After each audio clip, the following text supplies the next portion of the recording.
brisé les barrières pour qu'ils puissent s'embrasser. Oh. Alors qu'aujourd'hui la pluie de l'arrière saison est tombée. Oh. Pourquoi nos barrières existent encore? Pourquoi nos divisions existent encore? Cimentez-nous, oh mon Jésus, et apprends-moi à m'humilier.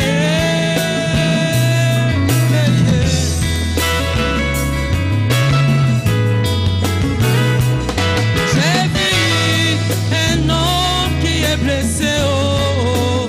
Peut-être la blessure n'a pas pu peut-être toucher la tête, mais la tête souffre, le cœur et les pieds, oh. Oui, les pieds amènent le doigt à l'hôpital, les yeux voient pour que les doigts ne trébuchent point. Seigneur, la bouche explique le doigt qui est malade. Cimente-nous, oh mon Jésus, et apprends-moi à m'humilier. Oh, hey, hey.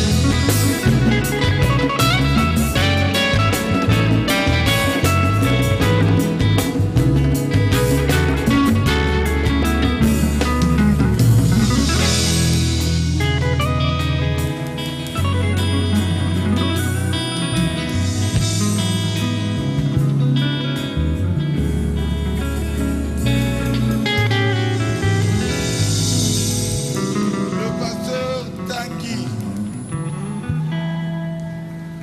de Brazzaville, lève-toi.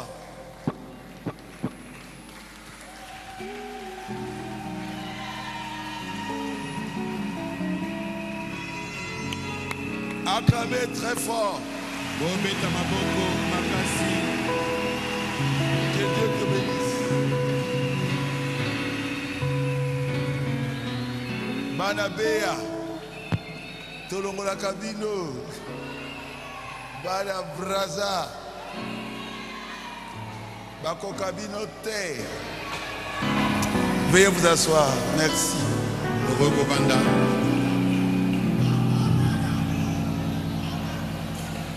J'ai vu dans la basse-cour les canards.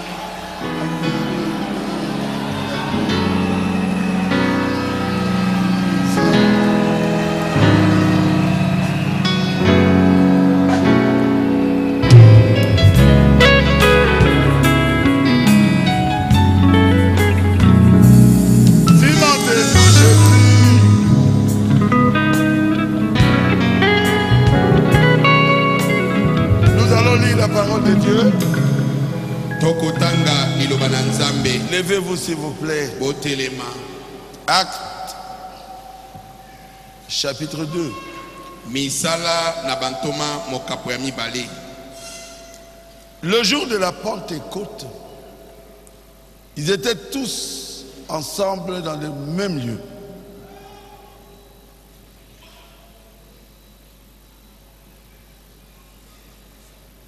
Tout à coup, il vint du ciel un bruit comme celui d'un vent impétueux. Et il remplit toute la maison où ils étaient assis. Wana esilaki mokolo na tuku mitano koya bazalaki nyonso elongo na esika moko. Lokito ebimi na likolo poasa lokola lokito na kopepa na mopepe makasi etondisi ndako mobimba kuna efandi bango.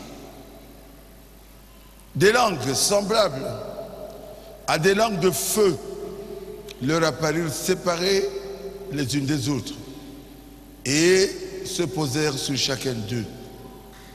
Ils furent tous remplis du Saint-Esprit et ils se mirent à parler en d'autres langues selon que l'Esprit leur donnait de s'exprimer.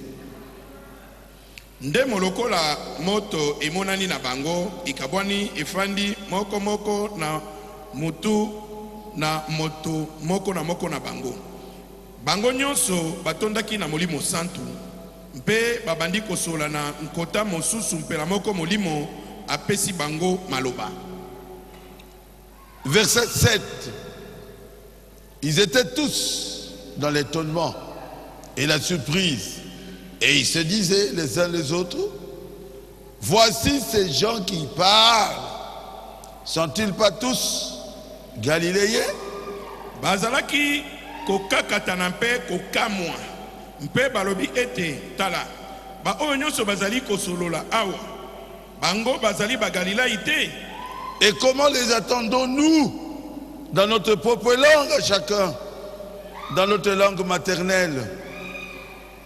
Bongo biso tozali koyoka bango na nkota na biso na mboka moto na lokota na mboka na yeboni.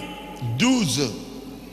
Ils étaient tous dans l'étonnement et ne sachant que penser, ils se disaient les uns aux autres, que veut dire ceci? Bango nyonso bazalaki kokamwa mpe kokakata na mitema koloba na ete likambo oyo elingi koloba nini? Dieu notre Père Céleste, Nzambe tata na biso na likolo, on s'est préparé. tomi bongisi, Nous voulons le Saint-Esprit. tolingi tozwa molimo santu. Montre-nous comment savoir que nous l'avons reçu. Lakisa biso lolenge kani koyeba ete tosili kozwa yango. Ouvre-nous Seigneur pour que nous puissions prêcher la parole de Dieu conformément à ta volonté.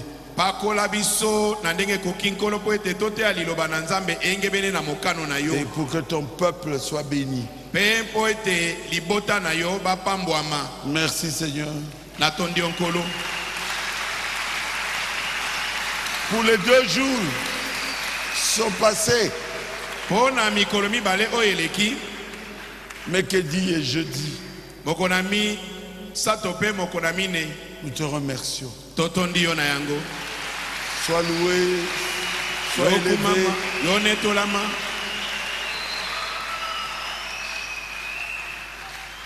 Tu n'as pas regardé à nos bassesses, Seigneur, Yo otali na bolemo na biso te nkolo. mais tu nous as honorés. Kasi opesi biso lokumu. Que toute la gloire te revienne. Tika ete nkembo nyonso ezongamela yo.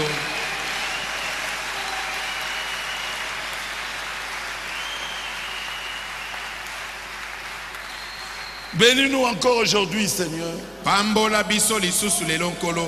que nous puissions bien comprendre Toko ta parole, kakososola malamu ta parole liloba na yo. et recevoir, Seigneur, Mpe toko kakoyamba. avant même dimanche, Molimo santu liboso kutu yenga ekoma. le baptême du Saint-Esprit. Ibacha molimo santu. Que la gloire, Tika ete nkembo. l'honneur Tika ete lokumu. soit à Jésus Ezala mpona Yesu. et la bénédiction Pe lipamboli. pour Beka Tabernacle Pona beka tabernacle. et tous ceux qui nous écouteront et qui nous suivent sur les nets. Pe mpona ba onyo so bazali kolanda biso libanda pe na ba réseaux sociaux. Nous te le demandons dans le nom de Jésus-Christ. Tosengi yango na kombo na nkolo Yesu Kristo. Amen. Amen. Amen. Amen. Amen. Amen. C'est la fête. Ezali feti. 25 ans de Pentecôte. Mibutuku mibale na mitano yankitela. C'est la fête. Ezali feti. Quand le Saint-Esprit était descendu dans notre église, Tango molimo santo akitaki na losamu na biso. il nous avait posé la question de savoir. Atunaki biso motuna ya koyeba. Il dit, est-ce que vous saurez supporter ma présence? Alobi eske bokoka koyikela bozali na ngai mpiko. C'est pas facile. Eyali petete. Il est Dieu. Azali Nzambe. Je vous transmets côté avoir la révélation spirituelle de Dieu. zanga kozana emoniseli ya mwelimu ya nzambe Et il peut se tenir là-bas aliko tela et makulu commencer à parler, abandi koteya mais dans son cœur, katikati ya motema na il n'y a ye rien. eloko ezali te Quelqu'un qui a Dieu en lui. moto aza na nzambe Nous te avons On peut supporté sa présence. toyikeli bozali na ye mpiko. Que son nom soit loué. Tika ete komone ekumama.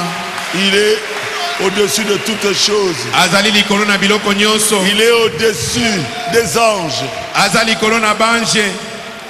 Il est saint, saint, saint. Azali mosanto mbala misato. C'est la grâce de Dieu. Ezali ngolu na nzambe. Regardez à l'extérieur. Tala nanu libanda. C'est plein de gens. Etondi na bato. Derrière ici, Na sima awa. la petite route qu'on a faite, Na nzela couloir ezali c'est wana. rempli de gens. Etondi na bato. C'est Dieu qui l'a fait. Nzambe nde asali yango. Je vous remercie. Na tondi bino. Vous n'avez pas fait un mauvais choix. Bino boponi kopona ya mabe te. Amen. Amen. Nous étions bénis le mercredi. Topambamaki moko na misato. Nous étions bénis le jeudi. Topambamaki moko na mine. J'avais parlé de la colonne de feu. Na solo laki likolo na likondi na moto. Parce qu'il m'avait dit pendant que je prêchais ici, je suis là. Po ete ayebisaki ngai ntango nazoteya awa lobi ete nazali awa. Je sentais le feu sur ma tête. Nazalaki koyoka moto likolo na mutu na ngai. Il était là. Azalaki awa. Montrez la colonne de feu là-bas. Lakisa likondi na moto wana.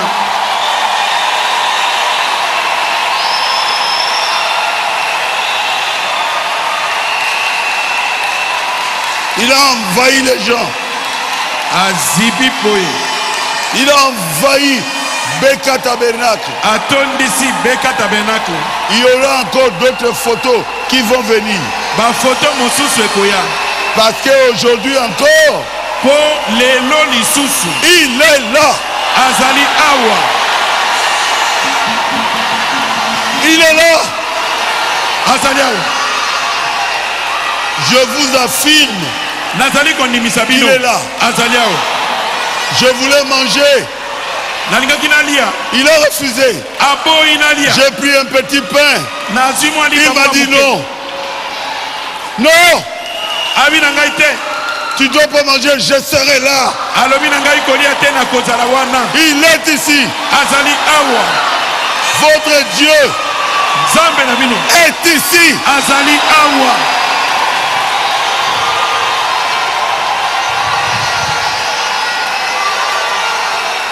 J'avais dit hier, Bokamata photo, il est là. Il était. Narobaki lobi que prenez des photos. Il est là.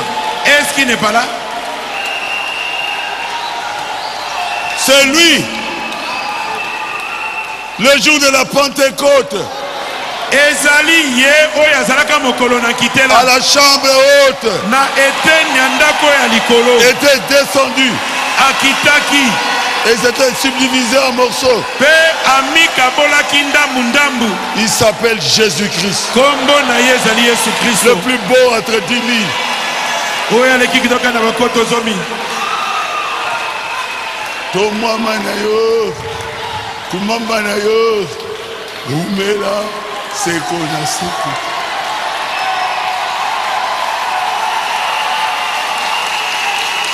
Nous n'avons pas besoin de polo. Nous avons voté Jésus. Biso toponi Yesu. Nous voterons encore Jésus. Tokopona lisusu Yesu.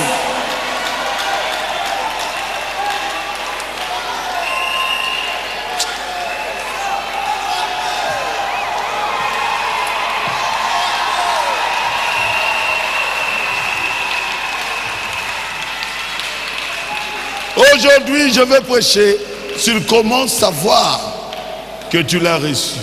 Lero na kote ya likolo na ndenge nini okoki koyeba ete osili koyamba ye. Tu dois le savoir. Esengeli oyeba yango. Mais comment tu sauras Kasi ndenge nini okoyeba que tu l'as reçu? ete oyambi ye.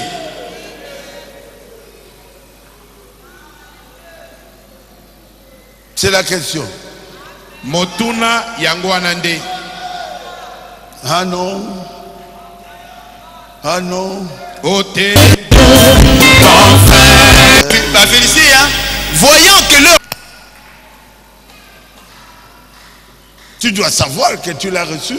Et sengeli oyeba ete osili koyambaye. Qu'on m'amène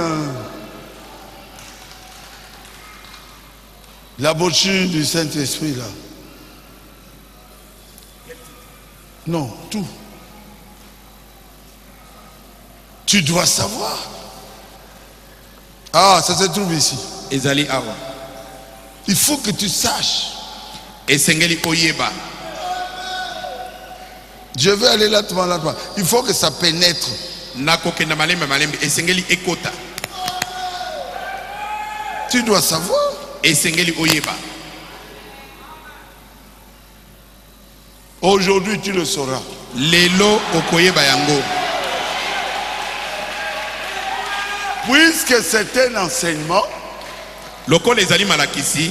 ça doit être biblique. Et sengeli ezo amoboko na kad na Biblia. Frère Madame dit. Ndeko bana malobi.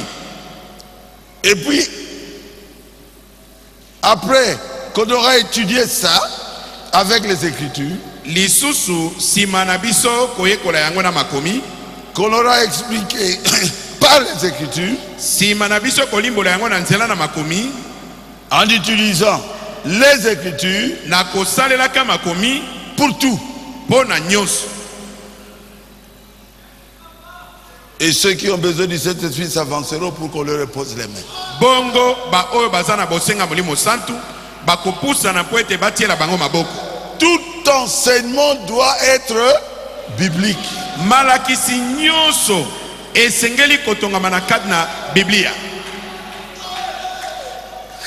Et le message de Frère Branham, Pe sangona ndeko Branham, c'est la Bible expliquée. ezali Biblia oyo elimbolami. Bible révélée. Ezali Biblia oyo emonisami. Bible clarifiée. Ezali Biblia oyo efungolami polele. Si Jésus n'était pas là, Soki Yesu azalaka te, on n'aurait pas eu William Branham. mbele William Branham etozwi ye te. Par son amour, Na bolingo na il ye. nous a envoyé William Branham. Nde atindeli biso William Branham. Si William Branham n'était pas venu, Soki William Branham ayaka te, vous n'aurez pas eu le pasteur Barutika Songo. mbele bino bozwi Pasteur Barutika Songo te. Il fallait que William Branham vienne. Esengelaki William Branham aya. Ah, Jésus, laisse-moi prêcher. Oh Yesu tikanga inateya. L'onction, tu dois venir à la fin. Epakolami yaka na suka ya mateya. J'aime le frère William Branham. Nalingi ndeko William Branham. Vous devez l'aimer. Esengeli bolinga ye. Acclamez très fort pour William Beta Branham. maboko makasi pona William Branham.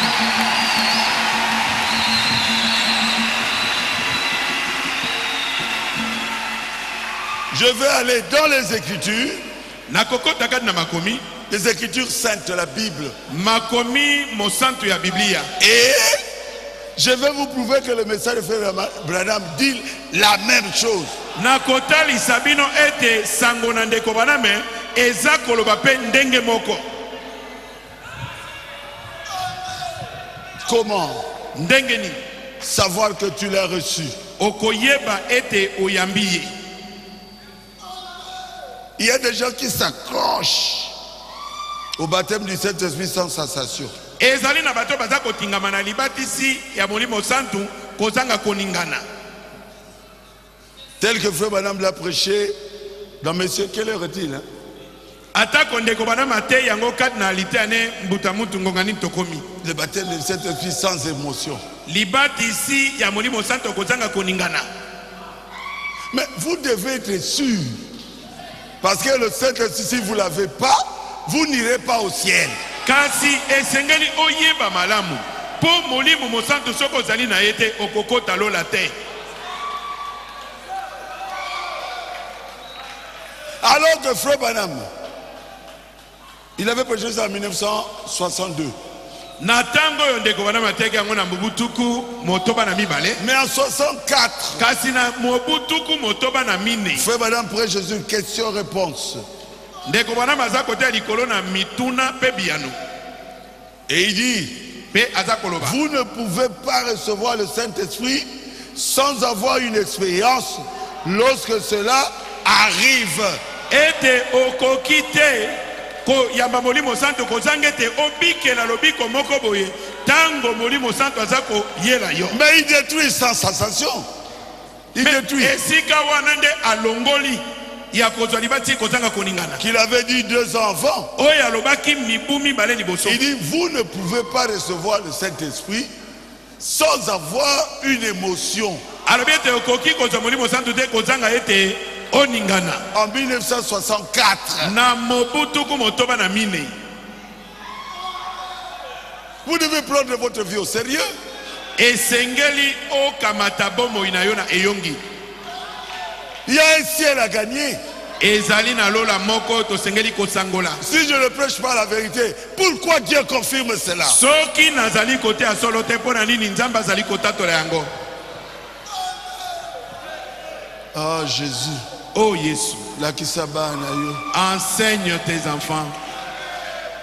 Comment savoir que tu l'as reçu? Ndenge nini koyeba ete yo oyambiye. Bien-aimé, Balingami. c'est une question de vie ou de mort. Ezali likambo na kufa to bomoi. Le Saint-Esprit Molimo santo est tellement important azali na motu ya koleka. que vous devez prendre la chose au sérieux. Na lolenge te sengeli o zwa elikambo yango na eyongi. Est-ce que vous l'avez? Est-ce que oza na molimo santo? Si c'est sans sensation. Soki ezali ya kozanga koningana. Et quelqu'un vous pose, est-ce que vous avez le Saint-Esprit? Pe Qu'est-ce que vous allez mototoni répondre? motuna. Est-ce que oza na molimo santo koyanola eboni? Qu'est-ce que tu vas répondre? Okoyanola nini? Qu'est-ce que tu vas répondre? Okoyanola ye nini? Oh, je l'ai reçu sans sensation. O nazwi yango kozanga koningana. Mais frère madame dit, personne ne peut recevoir cela sans sensation. Mais ndeko bana mabia te moto te akoki koyamba molimo santo kozanga koningana. Nous sommes là pour vous aider à aller au ciel. Biso tozali awa po tosunga bino bokota lola. Quelle gloire je vais avoir. Nkembo nini ngai na kozwa. Tous les jours, je me réveille à 5 h du matin. Mikolo nyonso nazali kolamuka na 5 heures atom. Même aujourd'hui, Ata lelo. pour être sûr qu'aujourd'hui, le peuple de Dieu recevra la parole de Dieu. Po na yeba malamu ete lelo libota na nzambe bakoyamba liloba na nzambe. Si on vous pose la question, Soki batuni yo motuna. est-ce que vous l'avez? Est-ce que oza na molimo santo? Vous ne savez pas. Oyebite. Au cas où j'avais reçu la parole. Oh, et nazwaki ye tango na yambaka liloba oyo. À Samarie, il n'avait pas reçu la parole. Est-ce que na Samarie akuna bango ba yambaka liloba te? Pourquoi on avait envoyé Pierre et Jean? Po na nini batindaki kasi Petelo na Yohane? Pour leur poser les mains afin qu'ils reçoivent le Saint-Esprit. Po batie na bango maboko po ete bazwa molimo santo. Parce qu'ils avaient déjà reçu la parole de Dieu. Po ete bango basilaki koyamba liloba na nzambe. C'est une question de vie ou de mort. Ezali likambo na kufa to bomoi. Moi, Ngai j'étais au paradis. nakoma na paradis. Ne ratez pas le ciel. Bozanga lola te. Manquez tout. Zanga no nyonso ya Manquez se. l'argent. Zanga mbongo. Manquez d'enfants. Zanga Manquez les bana. enfants.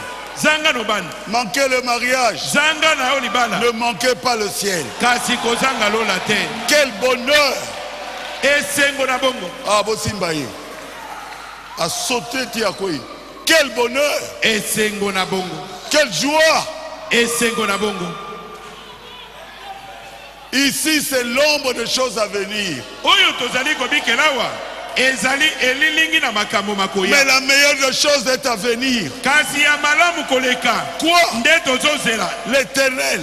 Ezali yawe. La vie éternelle. Bomo inaseko. Tu verras Dieu. Okomona nzambe. Tu marcheras sur les rues pavées d'or. Okotambola na babalabala esalami na wolo. Otanga te. Tu seras là.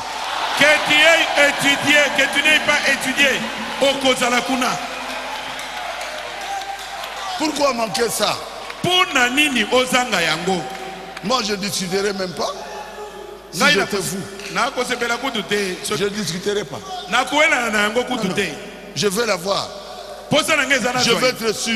Le frère Madame dit, si vous n'êtes pas sûr et vous doutez, cela signifie que vous ne l'avez pas.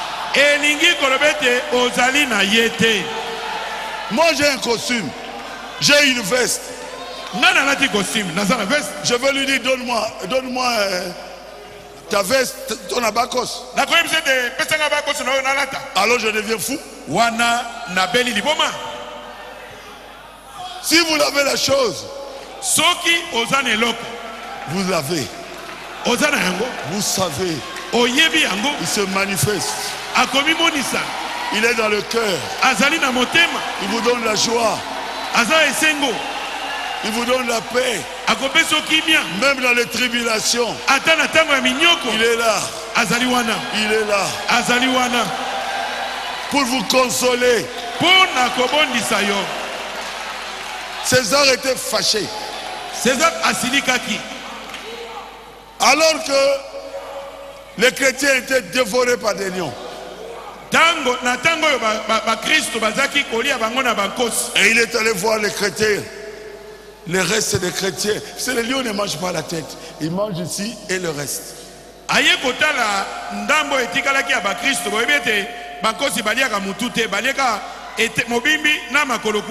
Il a vu tous ces chrétiens morts, mais avec un sourire. Et avec un sourire. Pourquoi? Le ciel était ouvert. Et Dieu leur disait, vous avez le droit d'entrer au ciel maintenant. Vous serez au ciel maintenant. Et quand ils ont regardé le ciel, ils souriaient. Le lion ne faisait rien du tout pour eux. Ne représentait rien. Pourquoi? Le ciel était ouvert. Et Dieu leur disait, venez, venez, venez. Retournez au pays. Ah, Jésus. Oh Jésus. Si vous doutez, vous ne l'avez pas. Nous devons avoir la même expérience que les apôtres avaient eu le jour de la Pentecôte à la chambre haute.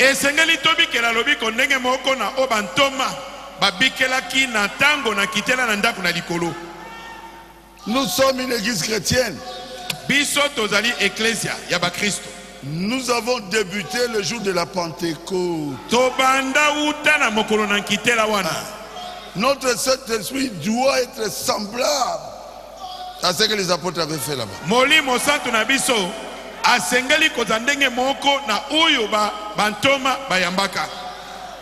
Frère Branham va dire ça aussi. La même chose. Il dit ceci.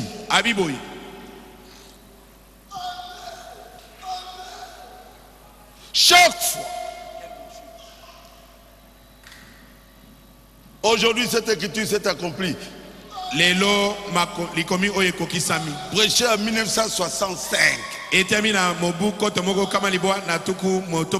il parle de sensations.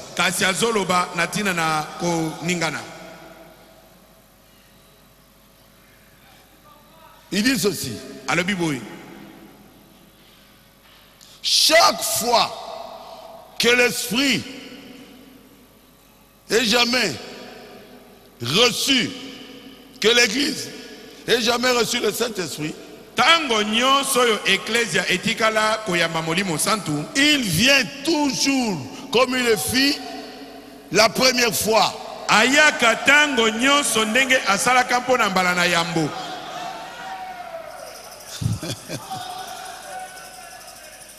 Il dit c'est la même prescription.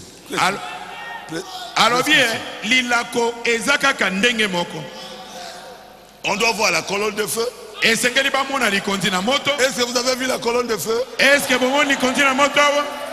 Et il va entrer dans chacun de vous. C'est la même chose. Oh, je n'ai rien vu. Moi, quand j'ai cru, alors j'ai reçu le Saint-Esprit. Ça ne va pas. C'est madame insiste. Chaque église qui dit qu'il a reçu le Saint-Esprit, ça doit être comme les premiers chrétiens qui avaient reçu le Saint-Esprit à la chambre haute.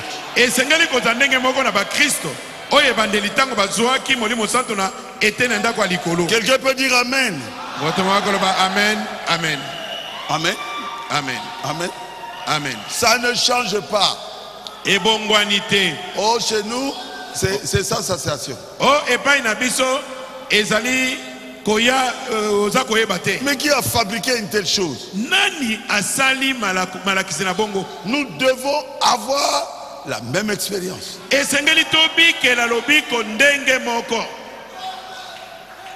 Ils ont entendu un bruit, le vent.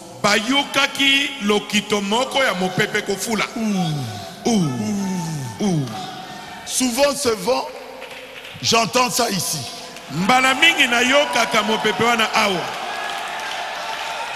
Je connais. Parce que quand l'oiseau était venu sur ma tête, il y avait d'abord ce vent-là. Et puis après, et la colombe était sur ma tête. La colombe était sur ma tête. D'abord, c'est le vent impétueux. Tous l'ont entendu. Et puis, ils ont vu la colonne de feu. Tous ont vu la colonne de feu. Il y a des frères et des sœurs qui m'ont parlé ici. Hier, ils m'ont dit, Pasteur Barouti, nous avons vu la colonne de feu. Oui, il est là. Pour donner le Saint-Esprit, il faut que la colonne de feu soit là. C'est ce qu'il avait fait à la Pentecôte. C'était la première personne qui avait reçu le Saint-Esprit. Il fera toujours la même chose. Et ils avaient parlé en langue. Donc c'était une sensation. Ils ne peuvent pas oublier ça. Ils vont vous répéter la même chose. Et ils dandinaient. On a dit qu'ils ont bu le vin. Alléluia. Amen. Toi, le Saint-Esprit vient, tu es toujours là. C'est quel Saint-Esprit? Comment tu seras sûr que tu l'as? Comment tu sauras que tu l'as? Ah, je vois l'onction là-bas. Je vois l'onction. Le Saint-Esprit est déjà là. Il est là. Il est là.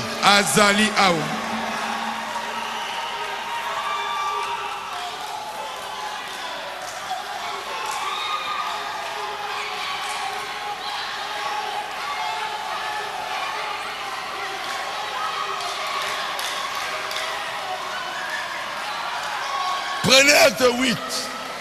Kamata misala na bantoma mokapo ya mwambe. Il faut que ça soit biblique. Esengeli ezala na kad na Bible. Acte 8, 14. Misala na bantoma mwambe. Ndela zo minamine. Les apôtres bantoma qui étaient à Jérusalem obazalaki na Yerusalem ayant appris que la Samarie avait reçu quoi? La parole de Dieu. Est-ce qu'ils avaient le Saint-Esprit? Non. Oh Jésus. Oh Jésus. Il envoyait Pierre et Jean. Parce que Jean et Pierre avaient la clé. Ceci est arrivé chez les Samaritains. Priez pour eux afin qu'ils reçoivent quoi? Le Saint-Esprit.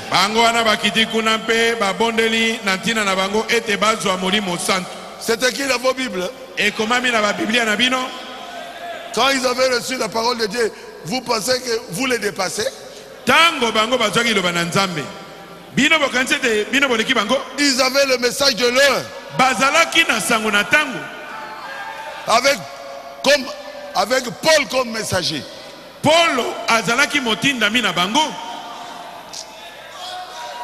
Mais on devait leur imposer les mains pour qu'ils reçoivent le Saint-Esprit. Quelqu'un peut dire Amen? Amen? Amen. Oh Seigneur. Onkolo. Et lorsque Simon vit que le Saint-Esprit était donné par l'imposition des mains des apôtres, Tango Simon amonaki ete Molimo Santu azalaki kopesa melananzela na botiela mi maboko ya bantoma, il leur offrit l'argent aye kopesa bango mbongo en disant accordez-moi aussi ce pouvoir. alobi na bango bopesa ngai pe bokonzi wana. C'est qu'il a vu des manifestations. Elingi kolobeta monaki bato koningana. Il va acheter rien. Il a vu quelque chose. Vous n'avez pas ce pouvoir-là. N'imposez pas les mains. Mais moi je l'ai. Vous qui êtes connectés à mon ministère, vous l'avez.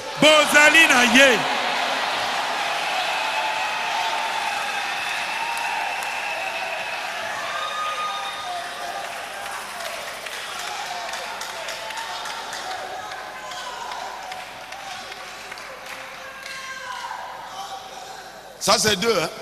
Wana ezami balé, hein? Avec sensation. Ya na koningana.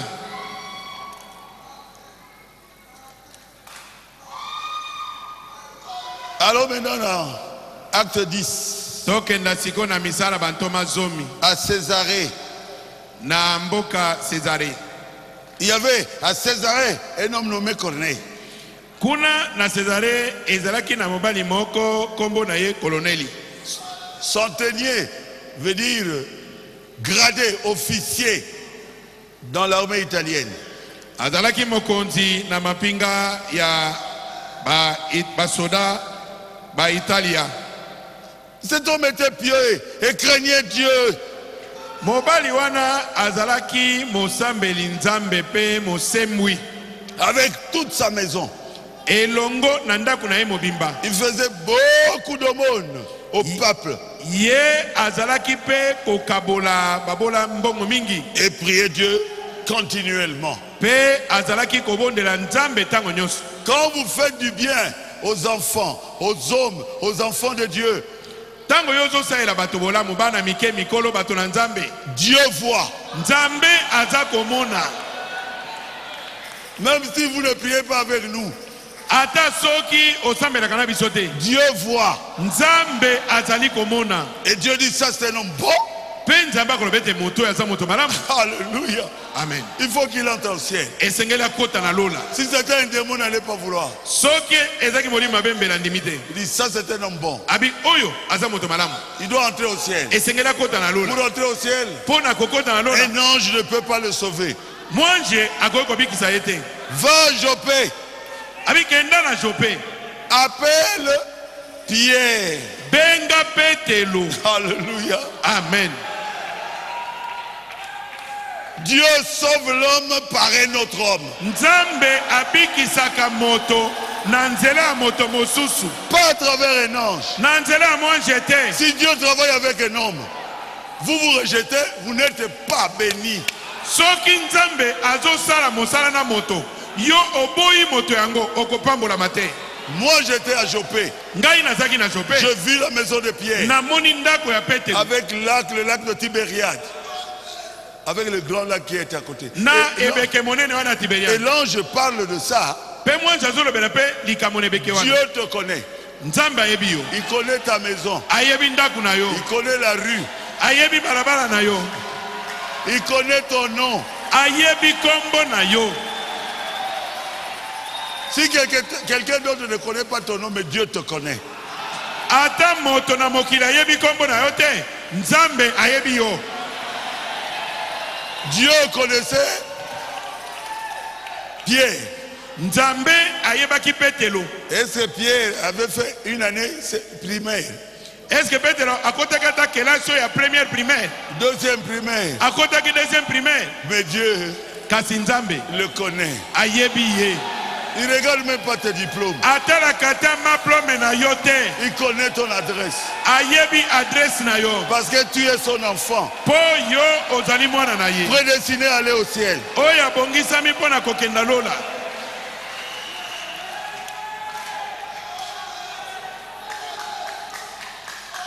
Vers la 9e heure du jour, Na bangonga ya liboa na ntongo. il vit clairement dans une vision un ange de Dieu qui entra chez lui. Amoni polele katnemone nelimwanje na Nzambe kokota na ndako na ye. Et qui lui dit, Corneille. Pe alobi na ye koloneli.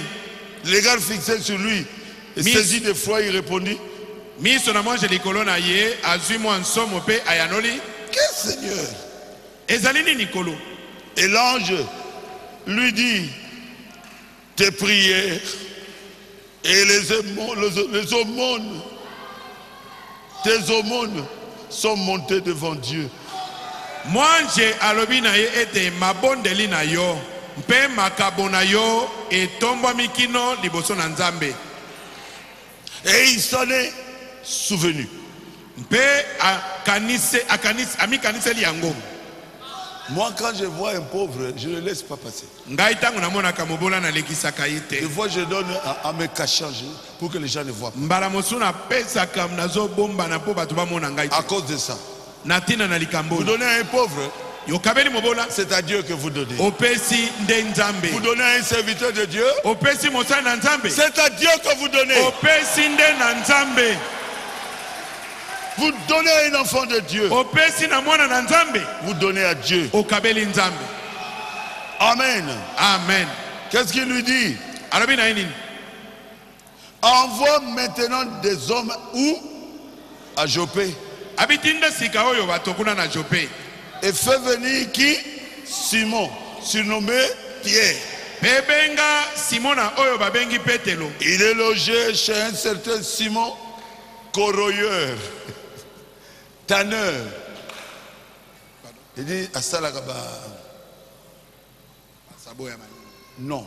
Asalakaba poso, oyoboko sala sapato, oyoboko sala elamba. Tanneur de peau de bête. Ouais. Allez chez lui. Abibo kende pai na ye oyo asalaka baposo oyo basaka nango asabato. Dont la maison est près de la mer.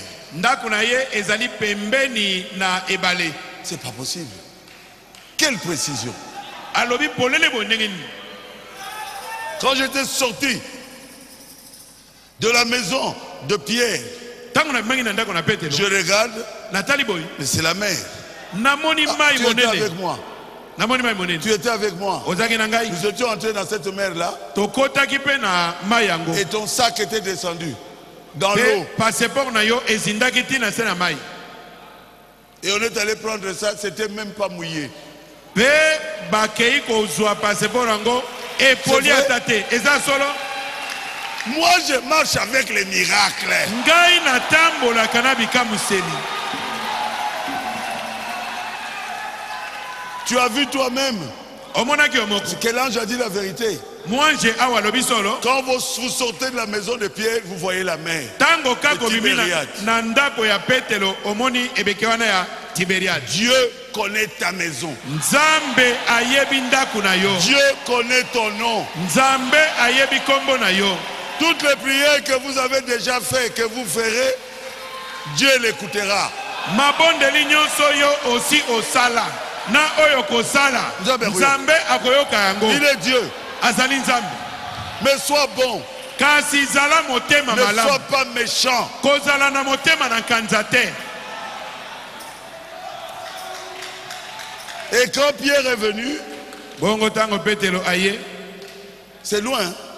ya mosika pour qu'il arrive là-bas à Césarée. po akoma kuna na Césarée. Il a fait 4 jours. Asali mikolo mine. Il commençait à leur parler de Jésus. Bongo akoma kolobela bango likolo na Yesu. Les gens l'ont tué. Abi bato babomaki ye. Ils l'ont rejeté. Bato baboyi ye. Nous sommes témoins. Biso nde tozali banzengeneke nango. C'est lui le Christ. Yende Kristo. Si quelqu'un croit en Jésus, Soki moto andimeli Yesu. il recevra le Saint-Esprit. Akozwa molimo santo. Pas le Saint-Esprit est descendu. Mbala moko molimo santo akiti. Nous adorons qui ici? Tozozela nani awa? Nous adorons qui ici? Tozali kokumamela nani awa? Yesu. Oh, ils adorent Baruti. Moi, Oh, bazokumamela baruti. Ngai? qui suis-je? Ngai naza nani? Ici, nous adorons Jésus. Awa tozali kokumamela Yesu. C'est pour cela que le Saint-Esprit était descendu. Yango wana molimo santo akitaki. À cause du nom de Jésus. Na tina na kombo na Yesu. Oh, il parlait. Il parlait. Azalaki koloba. Il parlait. Alaki koloba. Et le Saint-Esprit est descendu. Pe molimo santo akitaki. Lisons ça un peu. Totanga yango mamo. Comme Pierre, paragraphe 44, Et- verset 44. Nzela tukumine na mine. Comme Pierre prononçait Ezalaki na encore ces mots, elaki na petelo koloba maloba oyo. le Saint-Esprit descendu sur tous ceux qui écoutaient la parole. Molimo santo akitaki likona bonyo so bazai koyoka liloba. Vous qui êtes ici, Bino oyo bozali awa. le jour de la Pentecôte, Na mokolo na kitela ils étaient 120 bazalaki mokama na tukumi bale. avec la maman de Jésus. Na mama na Yesu. Le Saint-Esprit était descendu sur chacun d'eux. Molimo santo akitaki likolo na bango nyonso. Ici, Awa le Saint-Esprit descendra sur chacun de vous. molimo santo kokita likolo na moko na bino.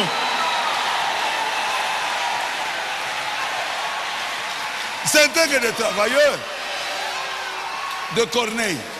Tango wana C'était que des travailleurs de Corneille. ezalaki kaka basali ya ndako ya Corneille. Qu'est-ce qu'ils avaient de bien?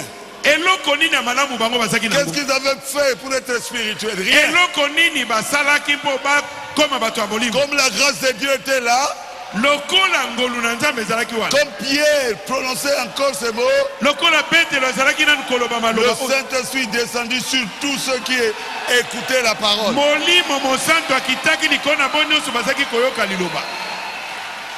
Alors tous les fidèles circoncis se posaient des questions.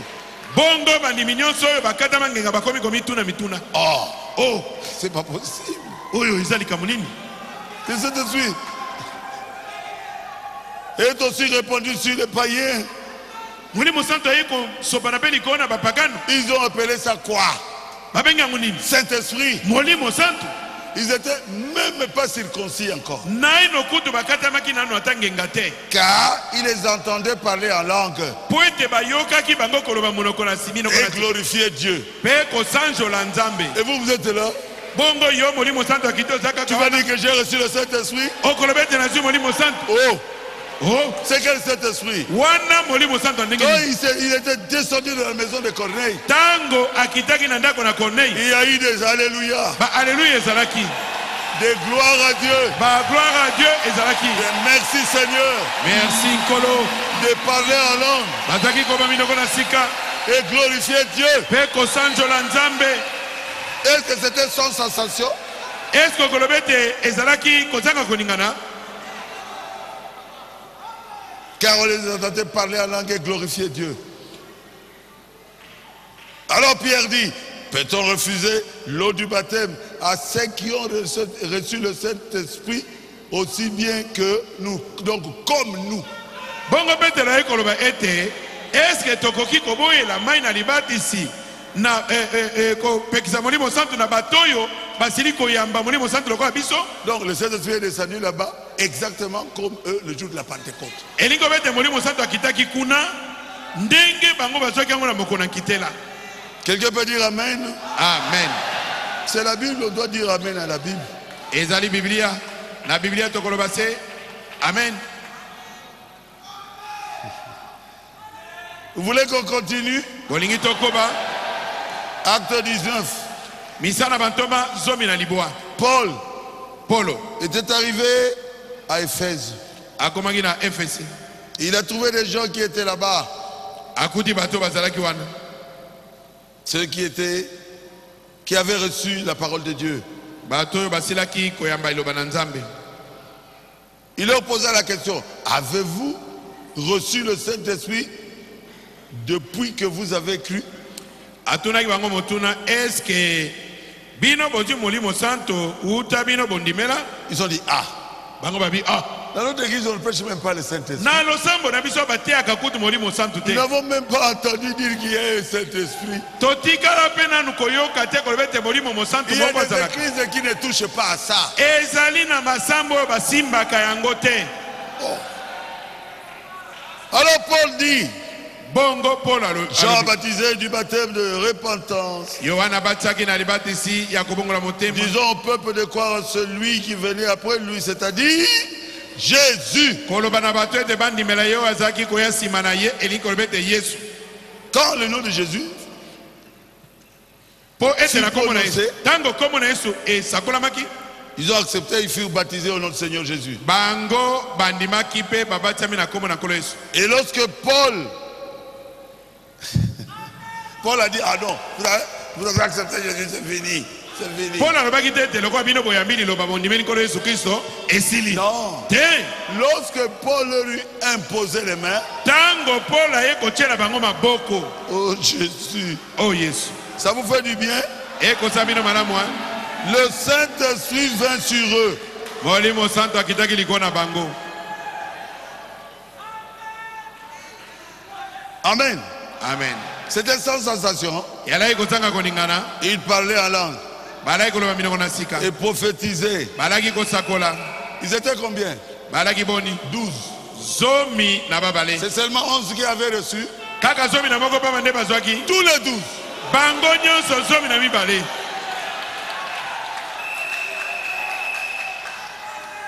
Le Saint-Esprit s'obtient par l'imposition des mains.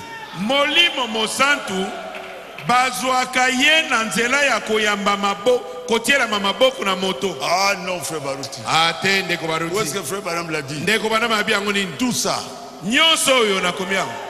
je passe comme ça. Na soki na leki boye. Tout ça, Nyonso oyo.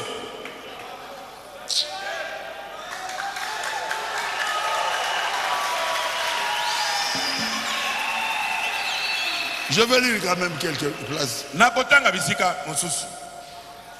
Frère Baram dit, dans la prédication Seigneur je crois, paragraphe 43. Nakanalité ya nkolo na ndimi ete na sango tukumine na misato. Ndeko mwana malobi. Je prie que vous receviez le Saint-Esprit avant de quitter cette réunion. Nazali kobondela ete bozwa molimo santo liboso ya kobima na lianga ni oyo. Il ne faisait que prêcher. Azaki ka kote. Il me dit, je prie que chacun puisse recevoir le Saint-Esprit. Abina zo bondela ete moko na moko za molimo santo. Vous savez, Boyebi la façon apostolique de recevoir le Saint-Esprit, lolenge ya bantoma ya kozwa molimo santo. c'est par l'imposition des mains. Ezali na botiela mi maboko. Dans la prédication, Seigneur je crois, paragraphe 43. Ezanalité ya nkolo na ndimi ete na sango tukumine na misato. Ah Seigneur, question-réponse. Mituna pe biyano. Paragraphe 28.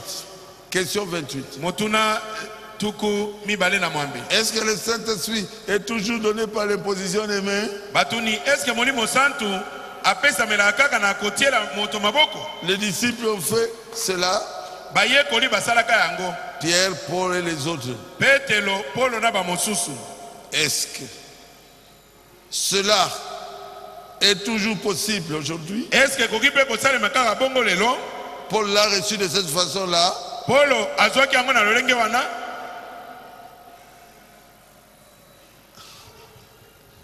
Écoutez la réponse, paragraphe 93. Boyoka eyano etena sango tuku. Oui, bien-aimés frères, Abi iyo molingami ndeku. bien-aimées sœurs, Molingami ndeko mbali, molingami ndeko mwasi. qui que ce soit qui a écrit cette note, Nayebi te ezala moto nini oyo ya komi motuna oyo. le Saint-Esprit doit absolument être reçu par l'imposition des mains. Molimo santo lotomo esengeli azwama na botielami maboko.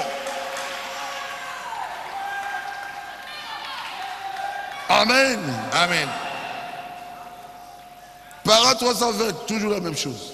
Na paragraphe prédication. 320 kaka ndenge moko. Oui, Alobi iyo l'imposition des mains kotie est le moyen par lequel nous pouvons recevoir le Saint-Esprit. abi botielami maboko nde nzela oyo biso tokoki kozwela molimo santu. L'imposition des mains par une personne Wente.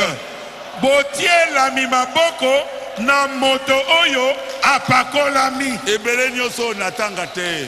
Tous les restes là, je ne veux même pas lire. Oh non frère, Otendeko, non frère, otendeko.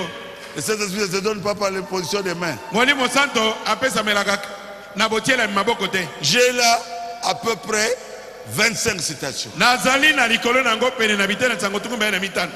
Mais lisez les prophètes. Botanga mosakoli. Amen. Amen. Vous avez compris? Bososoli yango. Frère Branham dit ceci. Ndeko Branham alobi boye. Ah Jésus, Oh Yesu. tu es merveilleux. Ozali malamu. Il n'y a aucun endroit Ezali nesika moko te dans la Bible na kati na Biblia. où ils ont reçu le Saint-Esprit sans avoir l'émotion. Esika bazwa molimo santo kozanga te bayeba, kozanga te baningana. La sauterelle, le gazam, le hasil et le gelek. Libankili yoyo, azile pe yeleke. Paragraphe 190, 190. Ete na sango mokaba na tukulibwa. Aucun endroit Nesika mokote. où ils ont reçu le Saint-Esprit Oyo bazwa molimo santo. sans l'imposition des mains. Kozanga ete batiela bango maboko. Je vais lire ça. C'est là, quand j'écris, hein, c'est toujours un peu petit. Na kotanga yango po awa na komi yango eza mike mingi. Il n'y a aucun endroit dans la Bible Ezali nesika mokote na kati na Bible. où ils n'ont jamais reçu le Saint-Esprit sans avoir d'émotion. Oyo bango basela kozwa molimo santo kozanga ete baningana. Sans le parler en langue, Kozanga ete baloba monoko na sika. sans cri, Kozanga ete baganga. sans gloire à Dieu, Kozanga ete baloba nkemo na nzambe. sans louange à Dieu, Kozanga kopesa masanjo na sans nzambe. prophétie, Kozanga masakoli. sans manifestation. Kozanga komonisama na misala. Ils ne sont pas simplement avancés Bango bapusana eka pamba boete. pour serrer la main du prédicateur Pona kopesa mbote na motei. et dire qu'ils ont reçu le Na Saint-Esprit. sima nango babi o tozwi molimo santo. Ça n'existe pas. Ezalaka te. Vous l'avez compris? Bososoli yango. 2. Mibale. Je donne des citations. Citations. Nazopesa biteni na sango na biteni na sango. Dans le péché impardonnable, paragraphe 42. Na alite alisumu limbisa makate ete na sango tukumine na mibale. Oh frère, moi je l'ai reçu sans cessation. Onde kongai na zwa molimo santo kozanga koningana.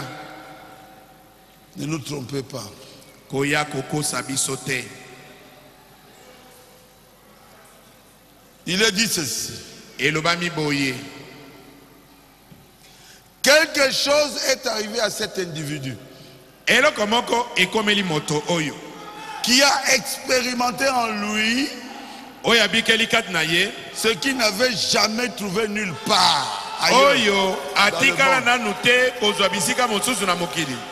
Et chaque homme ou chaque femme qui est né de l'Esprit de Dieu Pe mobali nyonso to mwasi nyonso ya botami na molimo na nzambe a en lui azali na kati na ye une expérience na lobiko moko dont il sait oyo ayebi directement le moment ayebi penza tango où la chose est arrivée, oyo eloko wana ekomaki la façon lolenge dont c'est arrivé oyo ekomeli et les genres de faits que cela a produit dans son corps. na lolenge ya misala oyo yango esali na kati na nzoto na ye.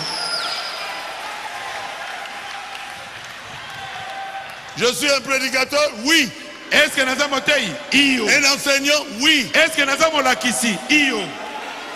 On ne peut pas recevoir cet esprit comme ça. Okoki kozwa molimo santo ka bongo te.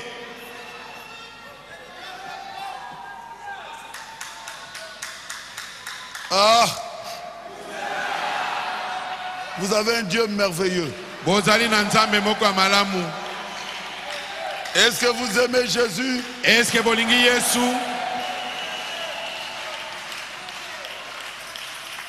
Troisième citation. Ete na sango ya misato. Une conversion. Kobongo na motema. C'est Hébreux chapitre 7, paragraphe 96. Ezali ba ebele mokapo ya sambo. Ete na sango tuku libwana motoba. Une conversion Kobongo la motema. apporte l'expérience. E me makatango nyonso lobiko.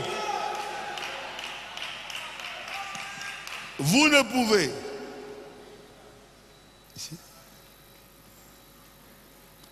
assigner cela à quelque chose d'autre. Okoki kolobate ete eza eloko mosusu. Quelquefois, cela peut être quoi? Crier. Mbala mosusu ekoki koya na koganga. So, mutu agangi na ye tika ye. Si tu vois quelqu'un crier, laisse-le. Quelquefois, Mbala mosusu cela peut être parlé à langue. ekoki kozala koloba monoko na sika. Et quelquefois, Mbala mosusu cela peut être pleurer. ekoki kozala kolela. Et quelquefois, Pe mbala mosusu cela peut être grogner. C'est toujours pleurer. ekoki kozala konguluma. Ozole lezo nguluma. partez, Okoyi na se. vous roulez. Konguluma. Obande baluka. Hébreux chapitre 7, paragraphe 94. Ba ebele mokapa sambo ete na sango tukulibwa na mine. Jésus.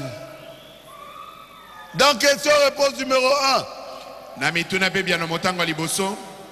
paragraphe 216 Ete na sango kama mbale na zomi na et motoba. 217. Kino kama mbale na zomi na sambo. Vous ne pouvez pas recevoir le baptême du Saint-Esprit sans avoir une expérience quand il arrive. Okoki kozwa libati ya molimo santo te kozanga ete obika ya lobiko moko tango ezali kokoma. Est-ce que c'est clair? Est-ce que polele? Ah, Jésus.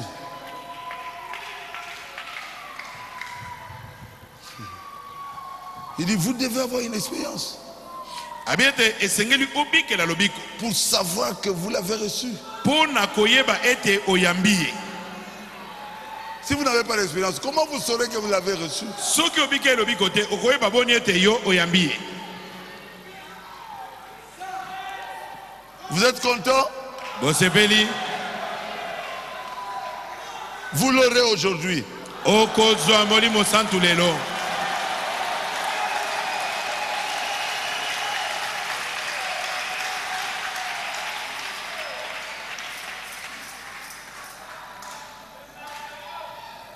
Frère Branham, Ndeko Branham. est-ce que Paul aussi avait fait une expérience? Est-ce que Paul Ope abikelaki lobiko moko? Il dit, oh oui. Alobi yo. Anania était venu, il avait prié pour lui. Anania ayaki pe abondelaki mpona ye. C'est toujours dans Hébreux chapitre 3, paragraphe 94. Yali kuta ba ebele mokapa misato. Ete na sango tuko na Ainsi, Paul aussi a eu une expérience. E na lolenge yango pe Paul abikelaki lobiko moko. Combien croient que l'expérience vient de la conversion? Bato boni bandimi ete lobiko eutaka na kobongo na motema. Il dit bien sûr. Alobi solo penza. Et si cela ne se fait pas pour vous, Pe soki yango esalemi mpona yo te, je douterai de votre expérience, de votre conversion. ngai na kobeta ntembe na lobiko no pe na kobongo na motema na yo. Ah. Vous voulez voir là où Paul avait reçu ça?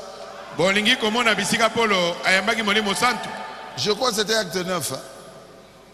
Na kanisi misana bantoma liboa. Oh, moi je l'ai reçu comme ça. Sans sensation, j'ai reçu le message de Frère Branham. O ngai kozanga koninganaka bongo na yambi sango na ndeko Branham. Acte 9, Misana bantoma mokapo liboa. verset 15. Nzela zomi na Mais mita. le Seigneur lui dit, donc à l'année, va, car cet homme est mon instrument Kolo que j'ai choisi pour porter mon nom devant les nations. Kolo alobina Anania ete kenda po ete mobali wana azali esale na ngai na poni po ete amema kombo na ngai epai na bato na mabota. Il veut aller prêcher comment? Akokenda kote ya ndenge nini? Sans une expérience du baptême du Saint-Esprit. Kozanga abikela lobiko moko alibatia molimo santu. Acte 9, 17. Misala na batoma liboa zomi na sambo. Anani a sorti. Anania bimaki. Et lorsqu'il fut arrivé dans la maison où se trouvait Paul, il imposa les mains à Saul. Bon, j'arrête un peu. Vous savez qui avait donné à Anania l'adresse où se trouvait Paul? Qui connaît? L'ange qui était descendu. Moi, j'ai oya kitaki. J'insiste que Dieu connaît vos adresses. Nazali koyebisa yote Nzambe ayebi ba adresse na bino. Connaît vos noms. Ayebi ba kombo na bino. Anani a sorti. Anani abimaki. Lorsqu'il fut arrivé dans la maison, tango akomaki na ndako, il imposa les mains à Saul en disant: atielaki Saul maboko alobi, Saul mon frère, abi Saul ndeko na ngai, le Seigneur Jésus m'est apparu. Kolo Yesu amonani na ngai, celui qui t'est apparu sur le chemin par lequel tu venais m'a envoyé pour que tu recouvres la vue. Ye oya monanaki na yo na nzela nde atindi ngai ete naya epai na yo po okoka komona lisusu, et que tu sois rempli du Saint-Esprit. Mpe ete obatisama na molimo mosantu. La Bible dit, lobi, il imposa les mains à Saul. Atielaki po Saul maboko. 18. Au même instant, il tomba de ses yeux comme des écailles. Il recouvra la vue.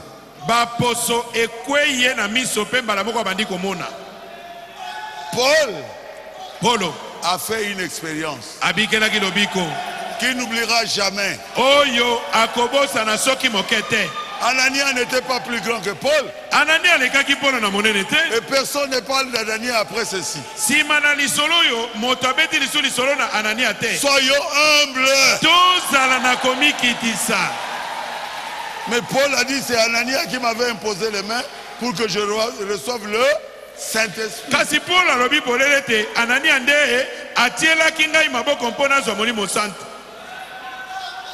Moi je n'ai pas dit, je ne peux pas briser l'histoire de ma vie. Non, je dis toujours la vérité.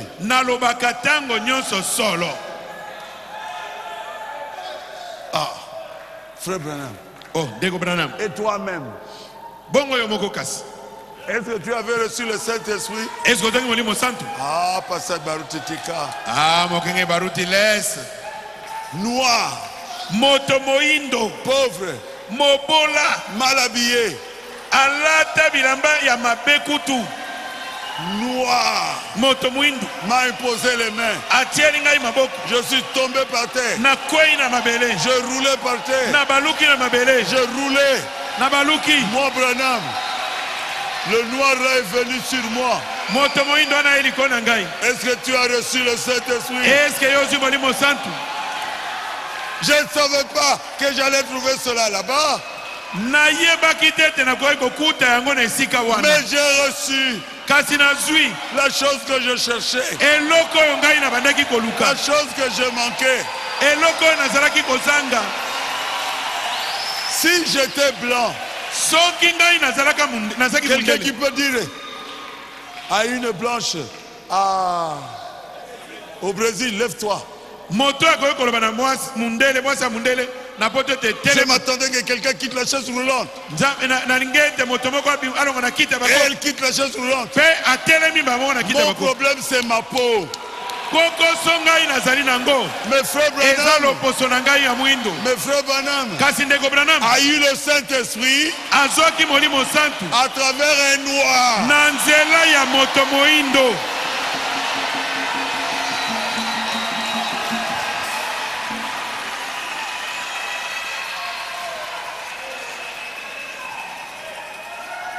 Dieu ne regarde pas la couleur de la peau. Nzambe atalaka loposo na moto te. Non. Te. S'il te donne un travail, il te le donne. S'il te donne un travail, Soki nzambe apesi yo musala. tu dois travailler. Yo sala musala wana. Vous croyez à ce que je vous ai dit? Wali kondimo na rebeli bino. J'ai lu ça plusieurs fois ici. Natangi yango mbalebele awa. Je cherche encore. Nazali koluka yango. Sans prix, sans argent. Ya mbongo te ya ofele. Est-ce que vous aimez le Seigneur Jésus? Est-ce que bino bolingi kolo Yesu?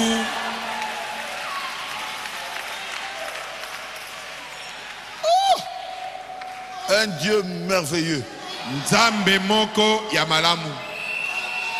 Sans rien payer. Kozanga kofuta ta meya.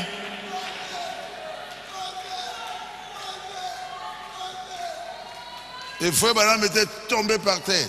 Pe ndeko bana makwea kinase. Ah, oh, Et si quelqu'un tombe, les gens s'écrient. oh, ces gens-là, Oh batoana, ils ne connaissent pas Dieu. baebi nzambe te. On prie Dieu en silence. Nzambe basambelaka ye na kimia. Tant qu'il y a un stade des arrêts de silence. Est-ce que quand tu vas au stade là, les gens sont silencieux?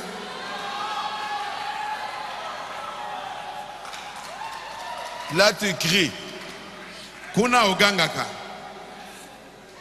tu sautes. kuna osotaka. Oh là là. Un noir, je crois que vous le savez. Moto moindo.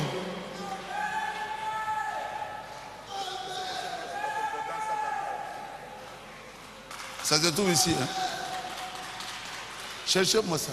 Lokelanga yango. Yefwa yeba. Lui il doit le savoir. Nzambe na ngai. Okakola musa munene Dieu apesi nga boy. Toi, tu vas déconsidérer un si grand travail que Dieu m'a donné. Okakola ngote. Il ne faut pas déconsidérer cela. Vous devez respecter les serviteurs de Dieu. Et sengeli bomemi ya basali na Nzambe.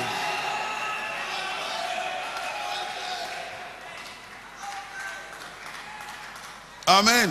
Amen. Ah.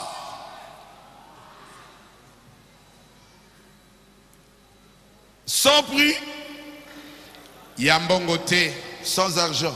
ya ofele. Prêchez le 2, 8 mois, 59. Edemi kolomi bale sanza ya mwambe mobutu kumitano na libwa. Frère Branham, Ndeko Branham, tu avais reçu le Saint-Esprit comment? ndenge nini yo oyambela molimo santu? Dans un groupe de petits soi-disant, des saints qui roulent par terre. Na lisanga moko boye ya moke ya bato moko babengaka bango basanto babalukaka na mabele. Un soir, Na pokwa moko boye j'ai trouvé ce dont j'avais besoin. nde nakutaki oyo ngai nazalaki nango bosenga. C'est quoi? Eza nini? Le Saint-Esprit. Eza molimo santu. Ce que l'argent était incapable d'acheter. Oyo mbongo ezalaki na makoki ya kosomba te. Dans une bande de nègres, Na lisanga moko ya bato mwindu, de noirs, bato moindo, illettrés, bainga, batanga te, non éduqués. babokola makutu malamu Vous te. pensez que le Saint-Esprit a besoin de votre éducation? Yo kanisi molimo santo aza na bosenga éducation na malamu. Il veut que vous puissiez recevoir le Saint-Esprit. Ye alingi ozwa molimo santu. Dans une bande de nègres, Lisanga moko ya bato moindo, illettrés, batanga te, non éduqués, babokola mpe malamu te. habillés pauvrement. Balati bilamba moko ya kitoko pe mingi te. Pour commencer, Pona kobanda nanu. Il priait dans un petit vieux salon converti à l'église. bazaki kosambela na mwa salon moko bakalakala babongoli yango Ça, losambo. madame, tu as reçu ça comment? Ndeko bana mozoki yango ndenge nini? Mais par le pavement. Mais nakweyaki na nsima J'étais sur le pavement. nazalaki mpenza na mabele J'ai trouvé un prix, nazwi nde ntalo un bijou. nazwi eloko na motuya awoni Lorsque ce vieux noir ntango mobange na moto moyindo wana me regarda atalaki ngai boye en face, atali ngai boye lui il nelobi était par terre. ye branam azalaki na se Quand il lui a posé les ntango mains, atieli ye loboko il me dit, alobi na ngai avez-vous reçu le Saint-Esprit? eske ozwi molimo santu Oh! oh Cela était quelque chose que je voulais. yango nde eloko nazalaki koluka Je ne m'entendais pas nazalaki nelikia te à ce que je pouvais trouver cela ete nakokaki kozwa yango parmi ces na gens-là. lisanga na bato wana Pourtant, nzoka nde ils avaient ce dont j'avais bazalaki na besoin. oyo ngai nazalaki nango bosenga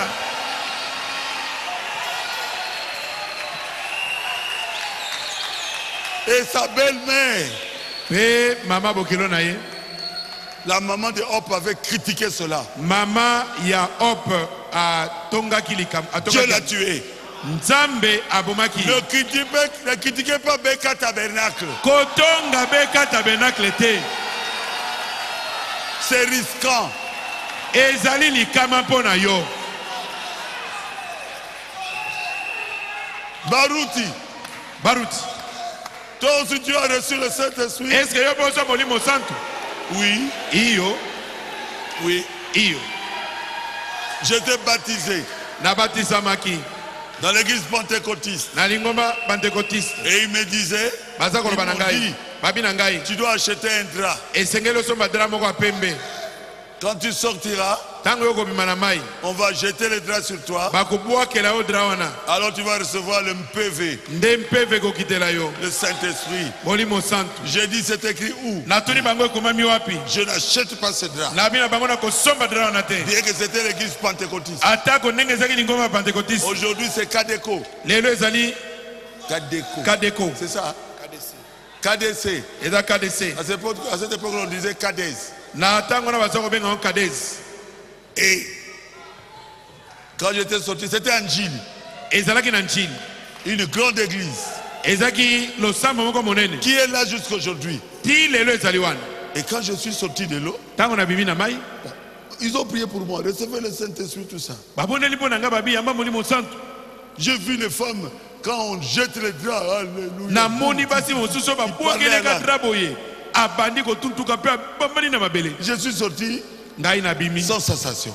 ata koningana moko te nabi oh Je n'ai pas dormi. nalalaki te J'ai prié.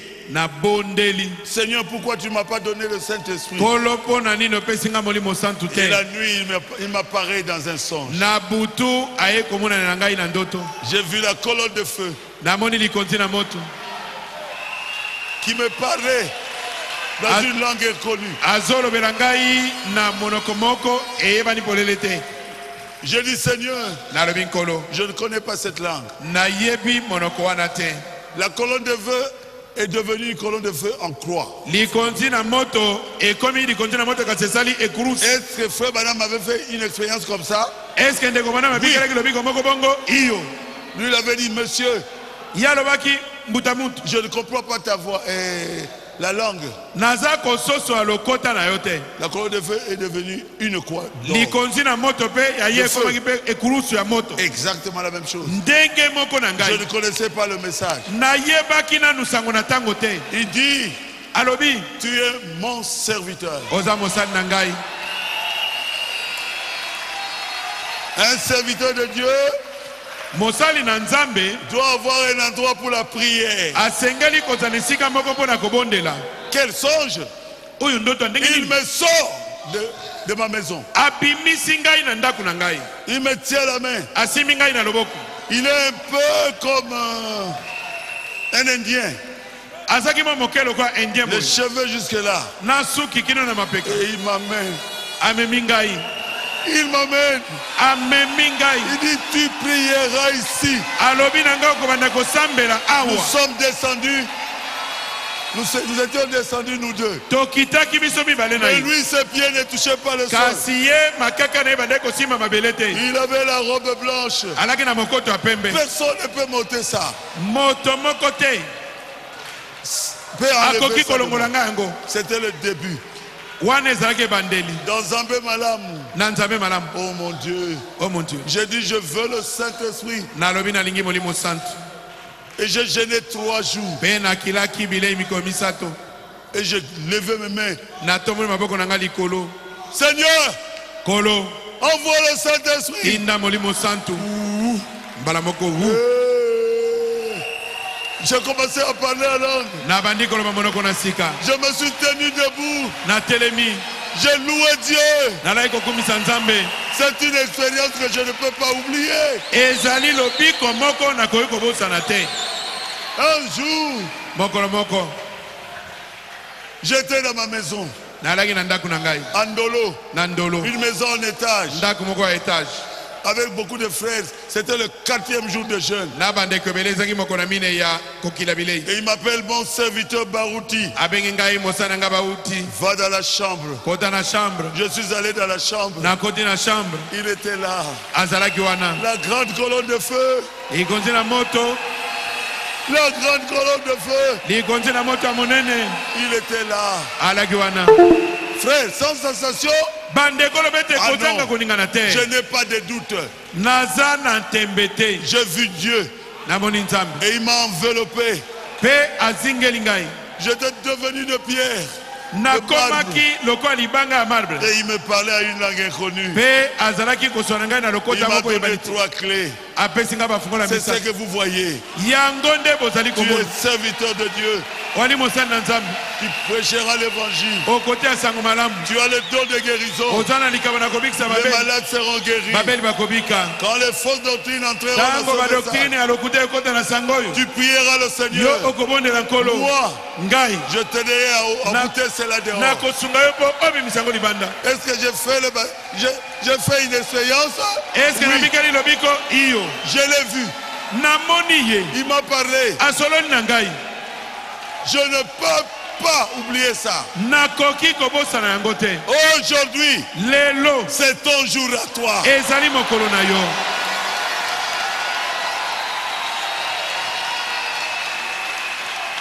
Un véritable chrétien mokristo oyo ya solo doit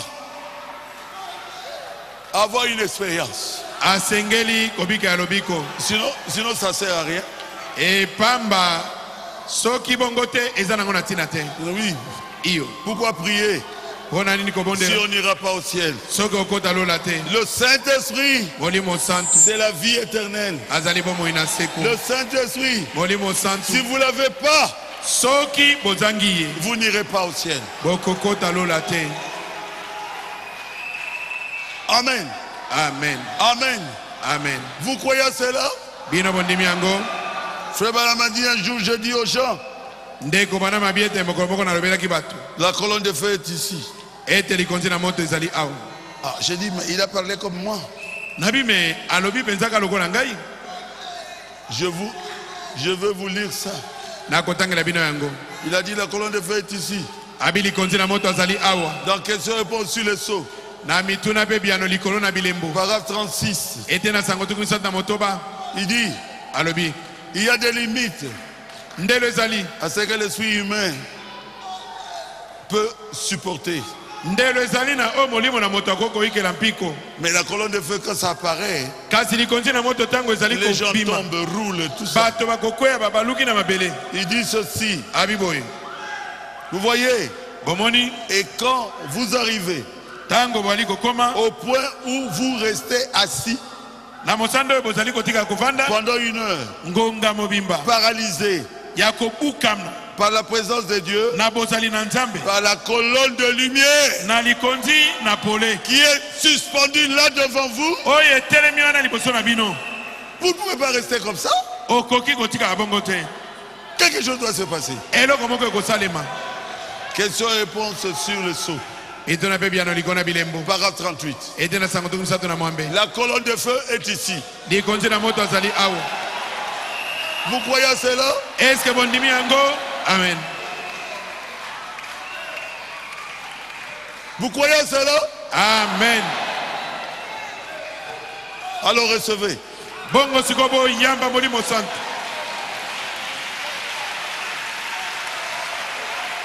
Levez-vous.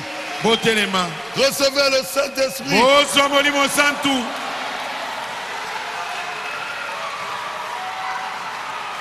Demain, beaucoup de serviteurs viendront ici. Lobi basana nzambe bele bakoya awo. Beaucoup de serviteurs. Basana nzambe bele. Pour vous aider Pona kosunga bino. à recevoir le Saint-Esprit. Na koya molimo santo. Réparez votre vie. Bongisa bomo inayo. Faites-vous baptiser au nom de Jésus-Christ. Zwali batisi na komo na kole Yesu Kristo.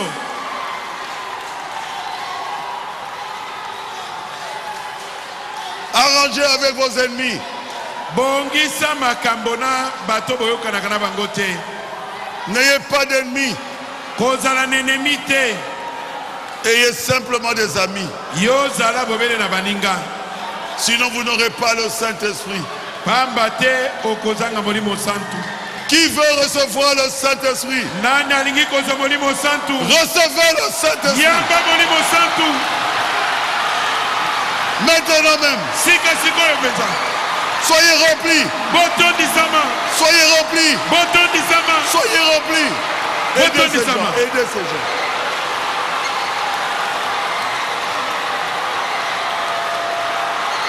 Soyez remplis du Saint-Esprit. Boton disama na molimo santu. Il est ici. Azali awa. Il m'a dit Alobi na ngai. de ne même pas manger. Entenali ate. Il va bénir son église. Akobambola ecclesia na ye. Ne mangez rien. Nani le côté.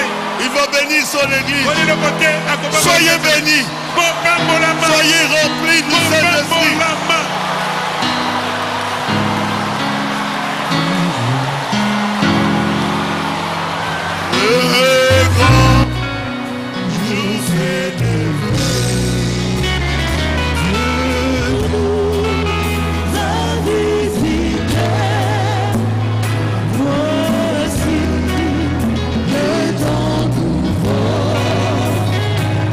Chantons, gloire à l'agneau.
main.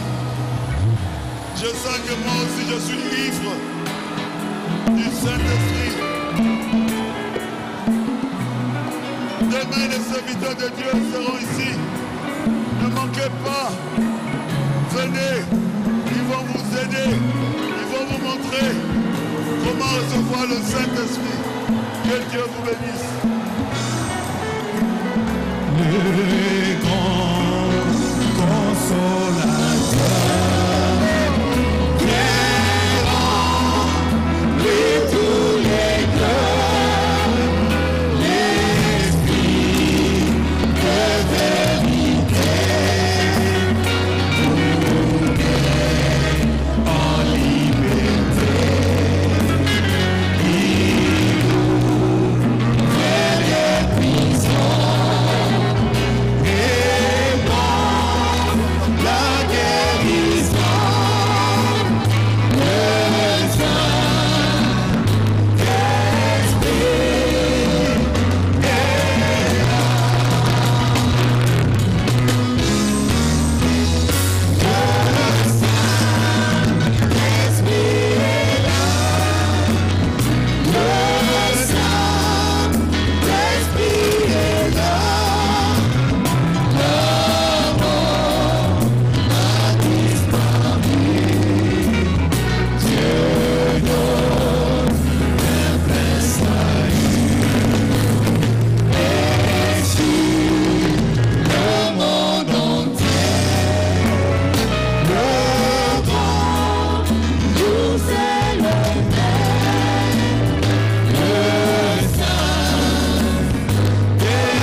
Créateur des cieux et de la terre, l'auteur de toute vie, les donateurs de tout don excellent et parfait. C'est toi, Jésus-Christ. C'est toi que nous venons de suivre. C'est toi qui as fait la promesse. Tu avais dit aux disciples, ne quittez pas encore Jérusalem. Attendez jusqu'à ce que vous serez remplis du Saint-Esprit. Et cette promesse est pour nous aujourd'hui. Oh Seigneur Jésus. À qui autre irions-nous? C'est toi qui as toutes les paroles de la vie éternelle. Nous voulons encore en ce moment, Seigneur Jésus, te voir sur la scène. Descends, Père. Il y a tes enfants qui sont là, qui ont ardemment besoin de t'avoir. Ils veulent, oh Seigneur Jésus, que tu puisses entrer dans leur cœur. Que tu puisses entrer dans leur cœur. Ils sont disposés maintenant. Je dis au nom de Jésus, au nom de Jésus-Christ, recevez le Saint-Esprit. Recevez le Saint-Esprit. Recevez le Saint-Esprit.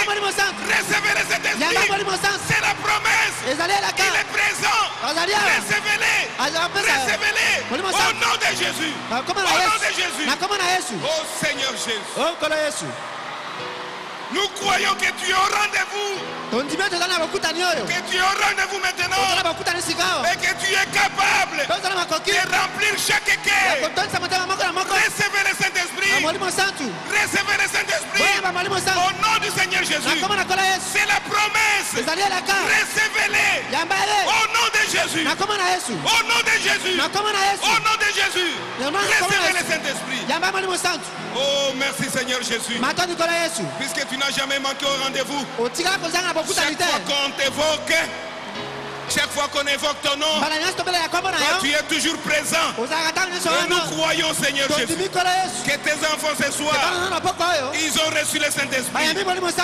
Ce soir, ils vont sortir d'ici totalement changés. Ils vont sortir d'ici avec une nouvelle expérience. Alléluia. Une nouvelle expérience. Alléluia. Merci Seigneur Jésus. Merci parce que tu as été au rendez-vous. Merci Seigneur puisque tu as donné le Saint-Esprit. Que ton nom soit béni. Que ton nom soit exalté.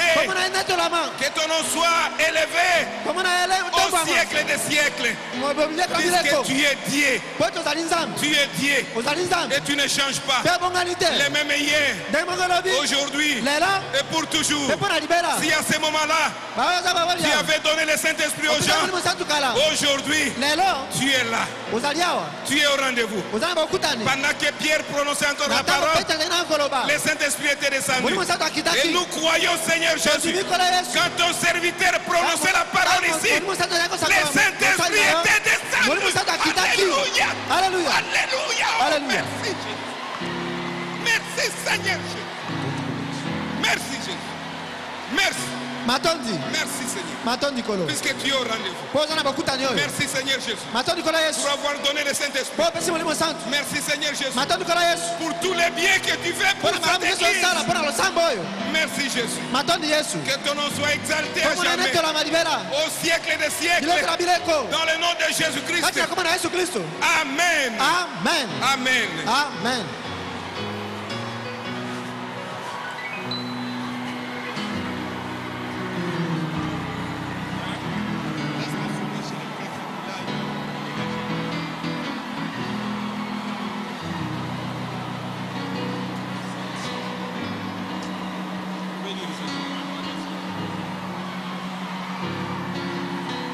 Propriétaire de la voiture marque Mitsubishi portant le numéro plaque du matricule.